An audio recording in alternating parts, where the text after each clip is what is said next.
Hey there, Hofstra fans. Welcome to another episode of Blue and Gold Weekly. I'm your host, Kevin Dexter. It was a busy week here in Hofstra Athletics as both the men's and women's soccer teams continued their non-conference schedule and the season opened up for the Pride field hockey and volleyball squads. Let's dive right into our weekly recap. We'll start with the Pride women's soccer team, who looked to stay unbeaten at home last Thursday when they welcomed in FDU. Hofstra fell behind 2-0 early, but they had a rally in them. Late in the first half, it was Carly Ann Jevish, the sophomore, with her first career goal. Pride got back within one before halftime. They stayed down by one late into the second half when Polly Watson provided the heroics.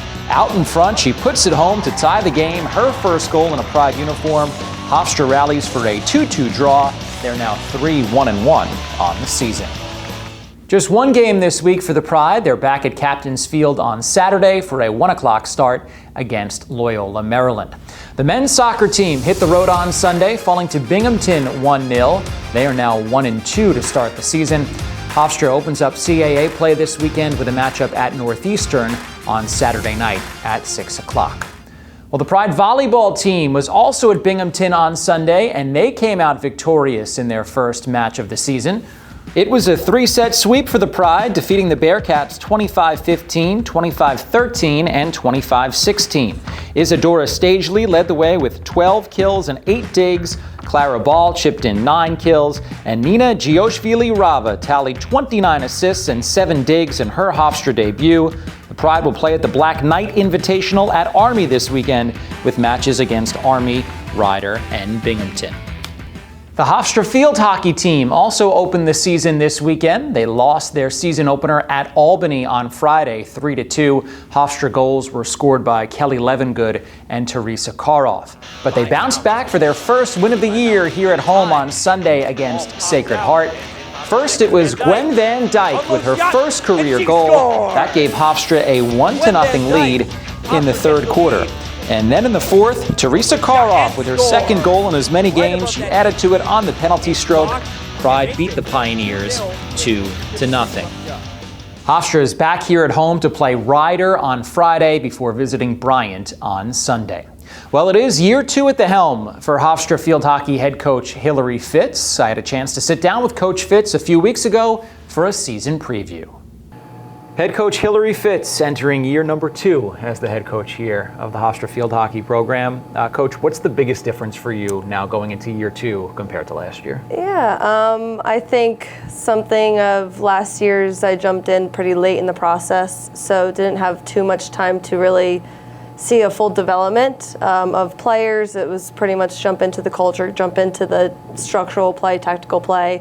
Now that I've had a spring under me, we worked a lot on individual playing performances, culture, just a lot of stuff, to be honest. And I think going into the season, I'm really excited because it's starting to show a little bit of that consistency that the girls are, putting forth, and the energy is buzzing around the team. So it's quite exciting. What did you learn the most about yourself as a coach and about the team in year 1? I think it's, working with people, right? Each player's different. Each person has a different personality. So being able to kind of adjust and adapt to them to, have them play and perform at their best is where I kind of changed a little bit of my coaching and understanding and listening. So being able to listen to them and then also being able to kind of help guide them in those moments, it's a little different than last year, but something that I've learned a lot about myself. So you have a pretty decent mix of new players and returners. Mm-hmm. You do lose a couple of all-conference performers from last year, so we'll start there. What kind of challenge is it going to be to fill those holes? Obviously, when you lose the all-conference players, it's going to be a little bit different. But however, I think, the freshmen coming in are talented. The returners are really stepping up to lead, really stepping up to being again, using their strengths on the field and being good leaders and trying to, making sure everybody is kind of becoming the best version of themselves. So with that, I think the high energy and the consistency and the discipline in which we've talked about a lot should help push us forth into, those winning games, winning conference games, putting us in a really good position to go forward. Oh, you mentioned how key this spring has been. So are there any of those returners that have really stuck out, players that have really improved their game here in the offseason? Yeah, I think it comes from even our leaders. You have the rising seniors, which are Tess Karoff, Jamie McMillan, Pilly, who's our forward. You have a little bit younger ones, and Jamie Lewis, who's a forward. Let's see, who else? There's definitely, my fifth years returning, F and Ada, so they bring the good experience with them. But I think also everyone's trying to rise to the occasion to really push us into an attacking, base where we weren't as much last year, and they're really flowing well together, especially so far in preseason, and it's nice to see them having fun doing it. I wanted to ask you about that. So on the two sides, first we'll start offensively. How do you see that kind of side shaping up this year? We've been working a bit already on it. We did a lot in the spring, but we're already starting to push highly into the structural changes a little bit for our personnel so that it's to their strengths. And so far it's looking very nice in preseason, so that's beautiful to me as a coach.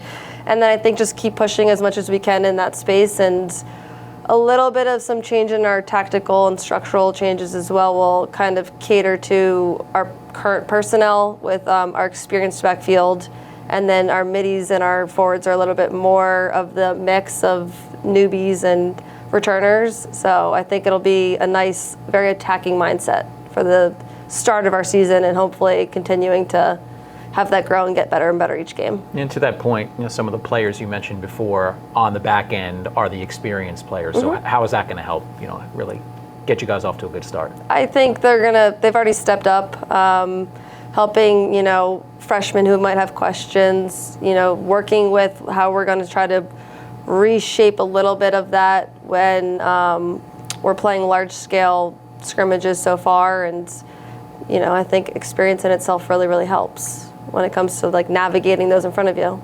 Well, you had the CAA season, first one as a head coach under your belt. Now no more Delaware in the conference, changes things up a little bit. How do you see the conference shaping up this year? I think it's any team can win at the end of the day, and it comes from how you perform on that day of a CAA game.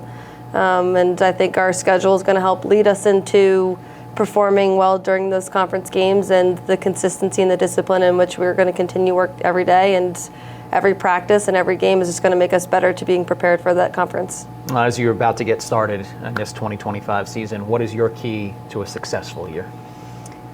I think making sure that we stay true to who we are as the individuals on the team. When things might get tough, adversity happens, we have to learn how to work through it, as well as us as a staff. And as long as we're all on the same page together, we're all moving in the forward direction, the right direction, and we talk about getting better each day and not letting things really bring us down. So every time we can get better, at the end of the day, that's going to take us further than it will in terms of wins or losses or outcomes. Well, Coach, thanks for a few minutes. Good luck this season. Thank you. And thanks to Coach Fitz for sitting down with us for a couple of minutes. Well, that's it for this edition of Blue and Gold Weekly. We'll be back next week with a brand new episode. Thanks for watching, and go Pride.